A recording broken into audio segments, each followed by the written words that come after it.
오늘 함께 묵상할 하나님의 말씀 요한계시록 3장입니다.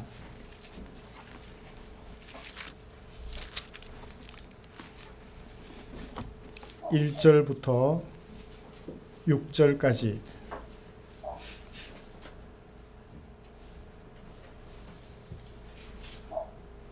사대 교회의 사자에게 편지하라. 하나님의 7 영과 7 별을 가지신 이가 이르시되 내가 네 행위를 아노니 내가 살았다 하는 이름은 가졌으나 죽은 자로다. 어제 저녁 급한 문자 한 통을 받았습니다. 저보다 나이는 한 7살쯤 많지만 함께 공부하며 꿈을 키워왔던 소중한 친구 목사님이십니다.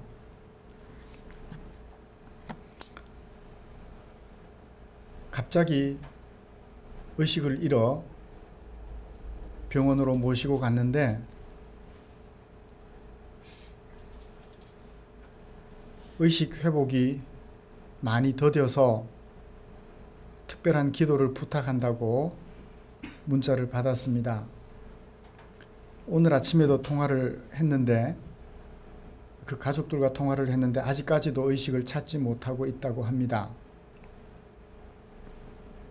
이제 59. 그럼 나보다 7살 많은 게 아니네. 제가 5살. 네, 5살 더 많으시네요.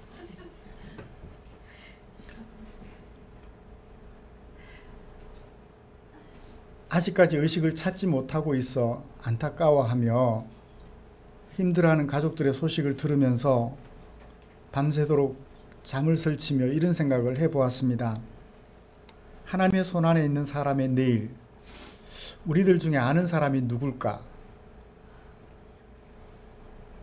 MTB 자전거를 타고 산을 다니며 건강을 자랑해왔던 목사님이시거든요.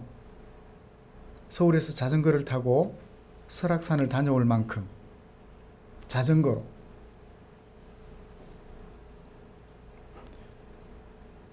이런 내일을 알지 못하는 인생 앞에서 사람들이 보여주는 반응은 대체로 대조되는 2가지가 되는 것 같습니다. 하나는 내일 일을 알지 못하니 되는 대로 살다가 가자. 대조되는 한 부류는 내일 일을 알지 못하니 하나님의 부르심 받은 우리가 하나님의 사람으로서 시간을 아끼고 유익하게 활용하여 사람들에게 사랑을 나누며 살아가자. 그렇게 반응을 보이는 사람들이 있습니다. 우리는 모두 다 내일이 있음을 알고 있으며 우리의 삶을 되는 대로가 아니라 하나님의 뜻을 좇아 아름답게 살아서 사람들에게 향기로운 모습을 보여주며 오늘 우리가 세상을 떠나도 아쉬움 없이 주님의 품에 안길 수 있도록 늘 준비하는 삶을 살기로 다짐하는 성도님들인 줄 압니다. 오늘도 우리는 이런 삶을 바라보면서 예수님께서 소개하신 세상 속 교회의 모습을 살펴보기를 원합니다. 그래서 우리 모습을 성찰하고 세상 속에서 보다 나은 교회, 예수님께서 기뻐하시는 교회로 성장해가는 아름다운 교회로 세워져 가기를 간절히 소원합니다. 이런 마음을 가지고 예배당에 모인 우리들을 위하여 예수님께서는 요한계시록 3장 1절부터 6절까지 말씀을 주셨습니다. 이 본문을 가지고 세상 속 교회의 모습 5번째라는 제목으로 설교하려고 합니다. 말씀 나누는 중에 하나님의 크신 은혜를 기대해 봅니다. 먼저 본문의 구조를 살펴보면 그리고 설교의 방향을 찾아본다면 이럴 것입니다. 다른 교회들의 경우와 같이 사도 요한에게 메시지를 전하게 하신 예수님의 모습 1절에서 소개하고 있습니다. 그리고 이어서 1절 하반절부터 6절까지 말씀에서 5절까지 말씀에서 사대교회의 형편에 대한 예수님의 평가와 권면을 대꾸법 형태로 소개하고 있습니다. 평가 그리고 권면, 평가, 권면, 그런 모양으로 우리에게 소개를 해주고 있지요. 그리고 마지막에 후렴구로서 성령께서 교회들에게 하시는 말씀을 들으라 하는 사도 요한의 권면으로 마무리되고 있습니다. 먼저 사대교회의 사자에게 메시지를 전하게 하신 예수님의 모습을 우리 살펴보며 뒤에 이어질 메시지의 내용을 짐작해 볼 수 있기를 원합니다. 예수님을 소개하기를 하나님의 7 영과 7 별을 가지신 이가 말씀하셨다. 무엇을 말씀하셨는지는 2절부터 5절까지 말씀에서 살펴보기로 하고요. 말씀하신 이가 누구냐 하는 것을 살펴보면서 이렇게 소개하고 있는 것을 볼 수 있었습니다. 하나님의 7 영과 7 별을 가지신 분, 그분이 누구세요? 예수님이시라는 겁니다. 7 별을 가지신 이라는 것은 우리가 이미 앞에 1장에서부터 살펴온 바이기 때문에 어떤 의미를 가지고 있는지 잘 알고 있습니다. 7 별을 가지신 이, 교회를 주관하시며 다스리시는 분이라는 것을 이미 잘 알고 있어요. 두 번째로 이 하나님의 7 영이라는 단어도 7 별을 가지신 이와 동격 한 가지를 설명해 준다고 해주고 있다는 것을 알 수 있습니다. 자, 그런데 7 별을 가지신 이라는 분은 누군지를 알겠는데 7 영을 가지신 이라는 말의 의미를 이해하기가 쉽지 않습니다. 똑같이 예수님이라는 것은 알겠는데 7 별을 가지신 의미도 알겠는데 7 영을 가지셨다는 말은 무슨 뜻일까? 궁금하기 그지없습니다. 어떤 주석을 보면 알 수 없다, 그렇게 주석해 놓은 주석가들도 있고 자기 나름대로 알 수 있다라고 얘기를 해 놓으신 분들도 있어요. 어떤 주석을 읽다 보니까 이 7 영을 가지신 분이라는 것을 이렇게 소개를 해두고 있어요. 7 영이란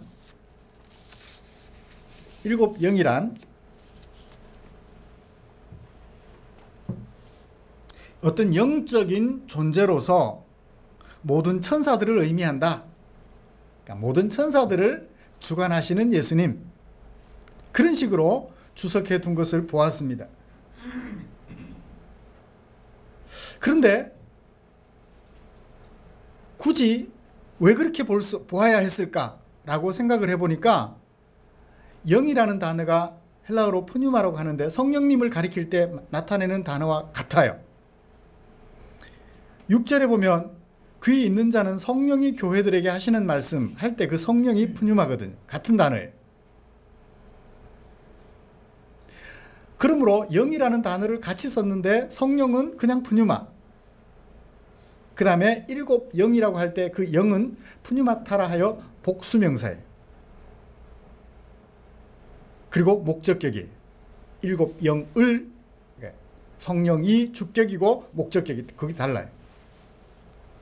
그래서 어떻게 성령님이 단수가 아니고 복수냐 해서 이것은 성령님이 아니라 천사들을 가리키는 것 같다, 영적인 어떤 존재들을 가리키는 것 같다라고 그렇게 주석을 하고 소개를 해 둔 것을 읽어보았습니다.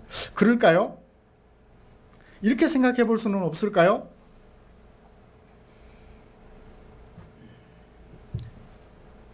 성령님께서 7 별을 잡고 주관하시는, 교회를 주관하시는 예수님과 함께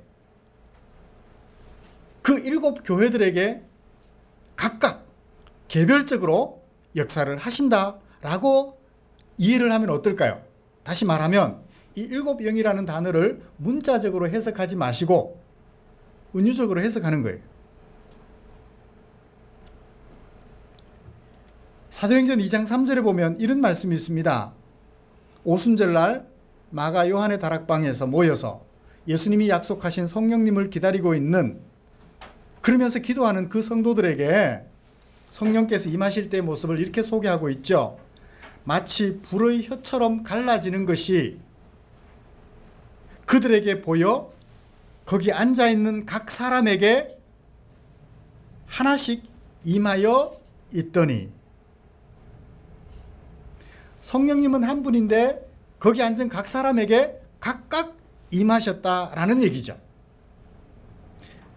성령님은 단수 한 분이세요. 한 분이신 성령님이 7 교회에게 개별적으로 각각 임하셨다라는 얘기예요.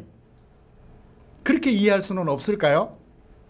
오히려 그렇게 이해하면 성령님과 함께 교회를 주관하시는 예수님, 그렇게 이해를 하는데 전혀 문제가 없을 것 같아요. 굳이 천사로 해석하셔도 좋고요, 성령님으로 해석하셔도 큰 문제는 없을 것 같아요. 어떻든 우리 예수님은 개별적으로 우리 7 교회로 대표되어지는 세상에 있는 모든 교회들을 오늘도 어떻게 해요? 가지고 계시고 소유하고 계시며 주관하고 계시는 분이 누구시다고요? 우리 예수님이시다라는 사실을 마음속에 새겼으면 좋겠습니다. 예수님은, 따라해 보십시다. 예수님은 나를 주관하고 계신다. 그냥 교회라는 통으로 전체로서 성령님이 주관하신다라는 뜻도 있지만 개별적으로 우리 각각을 성령 하나님께서 주관하고 계신다라는 거예요. 교회 전체를 대상으로 성령께서 일하시기도 하지만 그 교회 속의 일원으로 살아가고 있는 우리 한 사람 한 사람에게 성령님은 오늘도 역사하시며 주관하신다라는 거예요. 누구와 함께? 예수님과 함께. 거꾸로 예수님이 성령님과 함께. 그 사실을 생각한다면 우리 각자에게 임하시는 성령 하나님을 마음에 새겨볼 필요가 있을 것 같아요. 그러면 왜 그렇게 소개를 했는지 뒤에 이어지는 메시지를 살펴보면 연결점이 있을 테니까요. 살펴보기로 하십시다. 사랑하는 성도 여러분, 우리 교회를 주관하시되 성령님을 각 교회에 보내셔서 우리 각 사람을 주관하게 하시는 예수님께서 사대교회에게 들려주시는 말씀을 이제 살펴보십시다. 제가 사대교회에 대해 평가와 권면을 거듭 반복하고 있다라고 소개를 처음에 해드렸는데요. 그런지 보십시다. 1절 하반절에 내가 너의 행위를 아노니, 너의 행위를 안다는 얘기는 평가죠. 어떻게 평가하셨나요? 내가 살았다 하는 이름은 가졌으나 죽은 자로다, 평가예요. 그 다음에 4절을 보셔요. 평가를 합니다. 사대에 그 옷을 더럽히지 아니한 자 몇 명이 있어 흰 옷을 입고 나와 함께 다니리니 그들은 합당한 자인 연고라. 자기 옷을 더럽히지 않고 정결한 상태로 다니는 자들 몇 명이 있대요. 평가죠. 다들 옷이 더럽혀진 가운데 옷이 더럽혀지지 않은 몇 명이 있대요. 평가입니다. 그러니까 1절 하반절에 사대교회에 대한 평가, 4절에 사대교회에 대한 평가가 있고, 그리고 그 각 평가마다 권면을 따로 해요. 살았으나 죽은 자로 평가하신 후에 하시는 권면과 더럽혀지지 않은 사람 몇 명이 있다라고 평가한 다음에 이어지는 권면이 다르다는 거예요. 다른 권면들이 있는 거죠. 그래서 우선 그 평가를 좀 살펴보기를 원합니다. 사대교회에 대한 예수님의 평가 어떠했을까요? 내가 너의 행위를 아노니 네가 살았다 하는 이름은 가졌으나 실제로는 죽은 자로다 라고 평가를 해요. 여러분, 죽은 자라? 사대교회 사람들이 다 죽었으면 편지할 필요가 뭐가 있어요? 이 문자적으로 해석하면 되겠어요, 안 되겠어요? 죽었다라는 말을 문자적으로 해석하면 되겠어요, 안 되겠어요? 절대 안 되죠. 그러면 여기 죽은 자라는 말은 어떤 속에 숨겨진 의미, 은유적인 의미가 있을 것 같아요. 어떤 의미일까요? 2절에도 보면 죽었다라는, 죽게 되었다라는 얘기, 죽음이라는 얘기를 또 쓰고 있어요. 그 죽음이라는 단어와 대조되는 단어를 2절에서 우리가 볼 수 있습니다. 그 죽은 자라는 단어와 대조되는 단어를 무엇으로 쓰고 있나요? 하반절에 온전하다라는 뜻으로 쓰고 있어요. 그러니까 죽은 자라는 얘기는 온전치 못한 자라는 것을 나타내는 단어고, 살았다라는 말은 온전하다라는 뜻을 담고 있는 은유적인 단어들이라, 그렇게 이해를 할 수가 있는 거죠. 살았으나 죽은 자, 겉모양은 온전한 것 같은데 실제로는 온전치 못한 자들, 그들이 바로 어디 사람들이에요? 사대교회 사람들.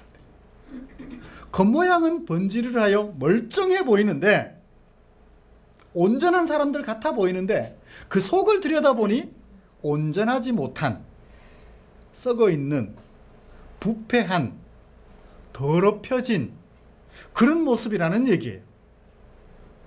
사람 겉으로 봐서 알 수 있어요? 몰라요? 잘 몰라요. 이 최상호 목사 속에 더럽고 시커먼 것이 있는지 없는지 여러분 모르시죠? 깔끔하게 하얀 와이셔츠를 입고 정장을 입어 제 속모습을 감추고 있으니, 거기다가 머리는 단정하게 깎아서 더러운 것은 없을 것처럼 보이게 꾸며놓고 있으니 여러분들 제 속에 더러운 것이 있는지 없는지 모를 거예요.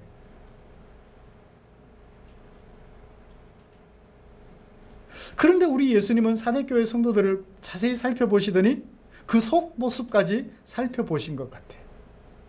사실 그 속은 누구만 알아요? 자기만 알아요. 자기는 자기 속을 잘 알아요. 그죠? 내 속이 시커먼지 안 시커먼지 알잖아요. 내 속에 무언가를 훔치고 싶은 마음이, 좋은 것 보면 그걸 내 것으로 만들고 싶은 마음이, 누가 잘 되는 사람 보면 시기심이 생겨 나도 저처럼 되고 싶은데 수단과 방법을 가리지 않고, 제게 어떤 자리가 주어진다면 무리를 해서라도 그 자리에 앉고 싶은, 다른 사람이 더 훌륭한 사람이 있음에도 불구하고 내가 그 자리를 꿰차고 싶어하는 욕심, 이런 것이 내 안에 있음을 누가 잘 알아요? 내가 잘 알죠. 근데 나보다도 더 잘 아시는 분이 계시니 누구셔요? 예수님이시라. 사대교회 형편을 누구보다도 예수님 잘 아시고 평가하시기를, 겉모습은 번지르르하여 살아있는 것 같은데 그 속은 죽은 자와 같다. 부패하고 더럽기가 한이 없다. 다 죽은 것 같은데 그래도 살아남은 자 같은 모습이 있기는 있나요? 없나요? 2절에 보니까 그 남은 바, 죽게 된 것, 그러니까 죽기 직전인데 남은 것이 뭔가가 있는 것 같아요. 그래서 어떻게 해요? 그걸 굳게 지키라고 말하고 있는 거죠. 그걸 굳건하게 하라. 조금 남아있는 것, 그것이라도 굳건하게 하라고 얘기할 정도로 거의 죽게 됐다. 제대로 된 모습은 찾아보기 어려운데 한두 가지 정도는 남아있다. 그걸 뭐라고 표현했어요? 겉은 살아있으나 속은 죽어있다라고 표현을 한 거죠. 평가를 한 거죠.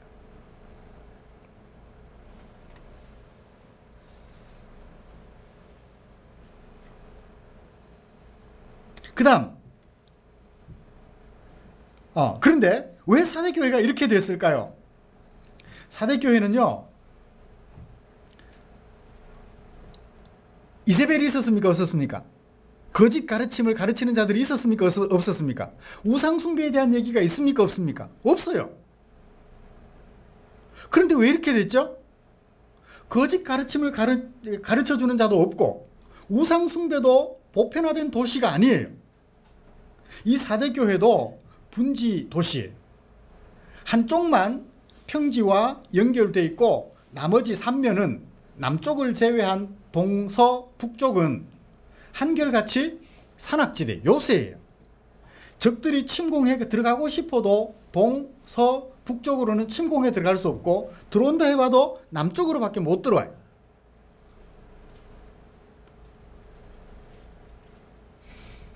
배산임수, 요새로서 자리 잡았던 이 사대교회입니다. 이곳은 로마식 극장과 경기장이 고고학자들에 의하여 있었음이 발굴이 되었어요. 이오니아식 원주라고 하죠.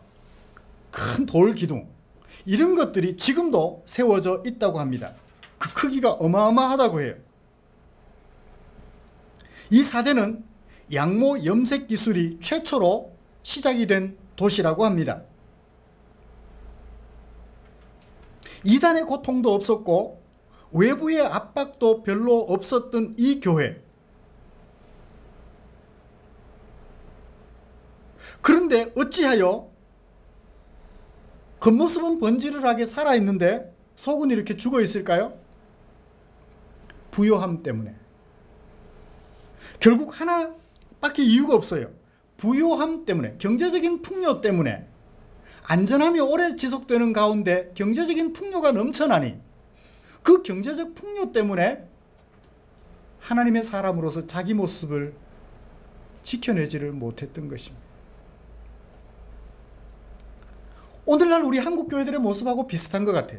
교회들이 대형화되고 규모가 커지면서 부유해지면서 재정적으로 넘쳐나면서 그 돈을 어디에 쓸지를 몰라요.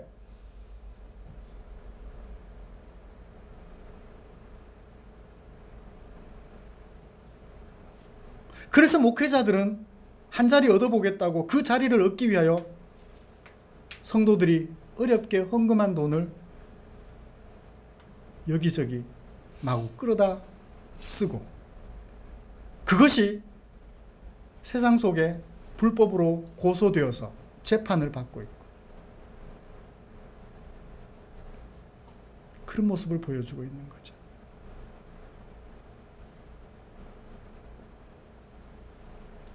경제적으로 넉넉하다 보니 하나님을 별로 생각하지 않아요. 어떤 학자들이 하면 이 4대 교회는 사도 요한에 의하여 개척된, 소아시아 지역에 일찍 개척된 교회였다고 얘기를 합니다. 일찍 복음을 받아들였지만 경제적인 풍요함 때문에 결국 신앙을 제대로 지켜내지 못하고 온갖 더러운 것들이 그들 속에 가득하게 되어버립니다. 그것을 4절에서는 또 어떻게 표현하고 있나요?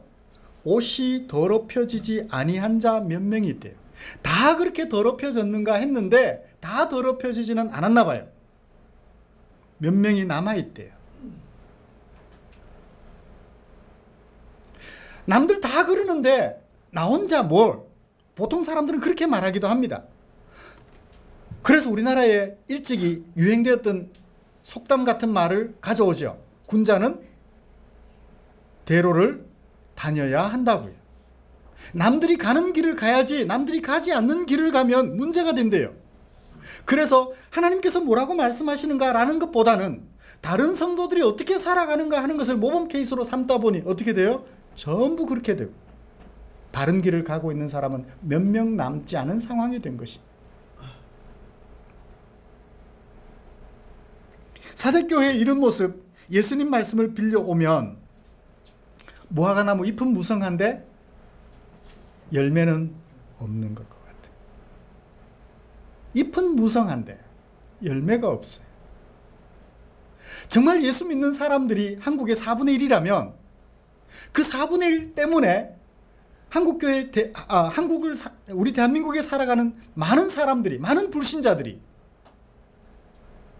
그들을 칭찬하고 그들을 기뻐하며 그들이 믿는 예수님을 마음 한편으로 몰래 밤에라도 찾아가서 알아보려는 마음을 가져야 될 텐데 오히려 예수 믿는 사람들을 철저하게 욕을 해요.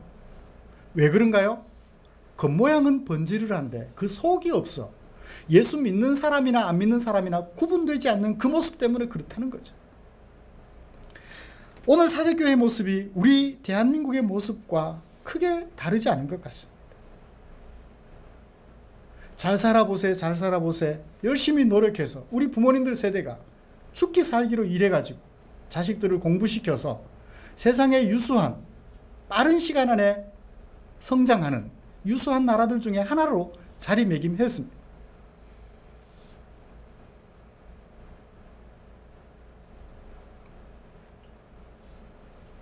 형편이 넉넉해지니까 그들 속에 예수님의 필요성을 별로 못 느껴요.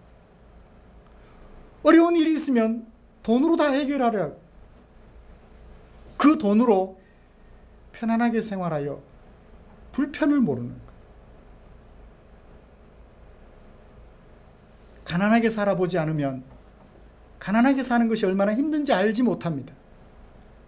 경제적 부유함으로 인하여 넉넉하게 살다 보니 힘들고 어려운 사람들을 살펴볼 겨를이 없어요. 왜? 그들의 아픔을 못 느끼기 때문에. 그래요. 예수님의 이런 평가에 이어서 예수님은 그 교회를 향하여 어떻게 권면하는지 살펴보십시다. 2절을 보시죠. 일깨어라. 어떻게 하라고요? 일깨어라. 일어나라 라고 얘기를 해요. 일어나라. 그들이 잠자고 있었나요? 일어나게요? 알람 시계 맞춰놓으면 되겠네요. 여기 일어나라는 말은 무슨 뜻일까요? 정신 차리라는 얘기. 정신 차리라는 것입니다. 그래서 그 조금 남아있는 그리스도인 같아 보이는 조금 남아있는 그 모습을 어떻게 하라고요? 굳건하게 하라고 얘기를 합니다. 그 조금 남아있는 것이라도 제대로 하라는 거예요. 우리 예수님 대단해요. 조금 남아있으면 그 조금 남은 것보다 더 크게 많이 보태라 뭐 이렇게 말씀하시지 않고 조금 남아있는 거 그거라도 굳건하게 하라. 우리 주님은 우리 사람의 약함을 어찌 그리도 잘 아실까요? 그 조금 남아있는 거라도 좀 제대로 지켜라는 거예요. 그 조금 남아있는 것이라도.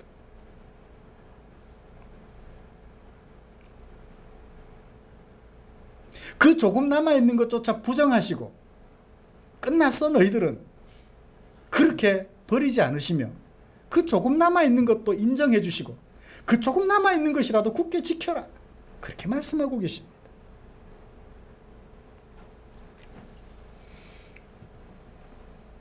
그리고 말씀하시죠. 너희가 어떻게 받았으며 어떻게 들었는지 생각해가지고 무엇을? 복음을. 어떤 환경에서 그 복음을 받아들여가지고 어떻게 개종을 했는지 그것을 깊이 생각해서 뭐하라? 지키라. 무엇을? 너희가 그렇게 어렵게 받아들인 그 복음, 힘들게 받아들인 그 복음을 지키라. 그냥 꼭 손에 잡고만 있으면 될까요? 지키라는 얘기는 오베이, 순종하라는 얘기.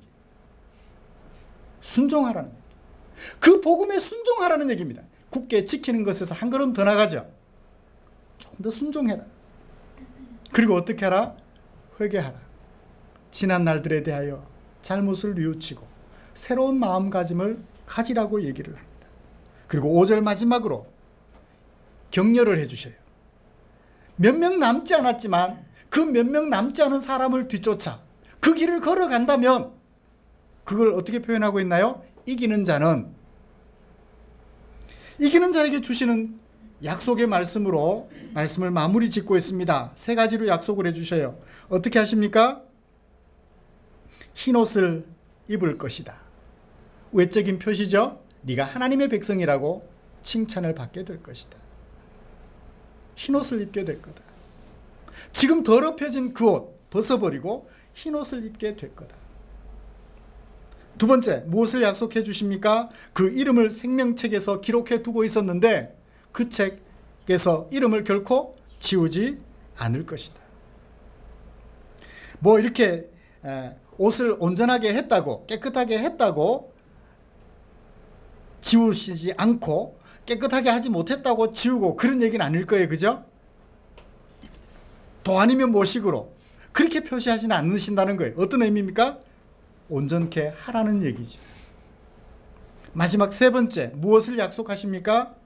그 이름을 내 아버지 앞과 천사들 앞에서 시인해 주겠다. 이름을 시인한다는 게 무슨 의미인가요? 하나님 앞에서 예수님이 이 사람요 제가 불러낸 하나님의 백성이세요 인정해 주시겠다는 거예요. 사랑하는 성도 여러분, 우리의 모습이 완전해질 수는 없을 것입니다. 그렇지만 조금 남아있는 거라도 지키기를 더 힘쓰고 그리고 어떻게 해요? 조금 더 발전해서 어떤 사람을 본받아 더럽혀지지 않고 온전한 그리스도인의 모습을 조금씩 갖추고 있는 그 사람들을 바라보면서 그들과 같이 우리 옷을 정결하게 우리 삶을 하나님의 백성답게 만들어감으로 우리 주님 앞에 섰을 때 흰 옷 입고 내 이름이 생명책에 기록되어 있으며 예수님이 내 이름을 하나님 앞에서 천사들 앞에서 인정해 주실 때 인정해 주시는 주님이 무안해하시지 않도록 최선을 다해서 살아가는 저와 여러분 되시기를 주님의 이름으로 축원합니다. 기도하겠습니다. 하나님 아버지, 우리 함께 기도합시다. 내게 그리스도인으로서 남은 모습 얼마나 됩니까? 주님이 바라보실 때나 사람들이 바라볼 때 그리스도인의 온전한 모습이 많아서 하나님의 영광 드러내기에 부족함이 없는 우리가 되게 해달라고 한 목소리로 기도하겠습니다. 하나님 아버지, 그렇습니다. 제 자신을 살펴보니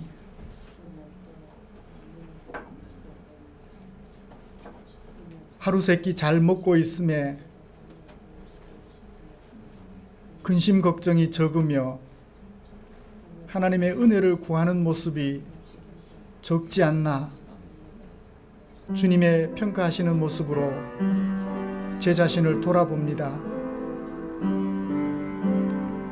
하나님 아버지, 부끄럽습니다.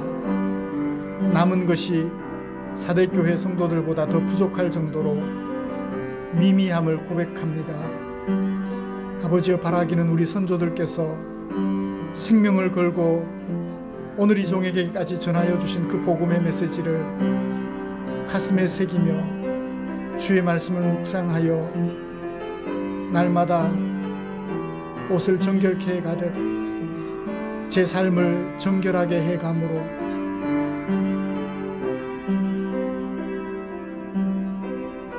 생명책에 기록된 제 이름 부끄럽지 아니하고 주님이 시인해 주시는 그 이름 부끄럽지 아니하도록 하나님의 자녀라는 그 이름이 부끄럽지 않도록 최선을 다하여 살아가게 해 주시옵소서. 우리 구주 예수님의 이름으로 기도 드리옵나이다. 아멘.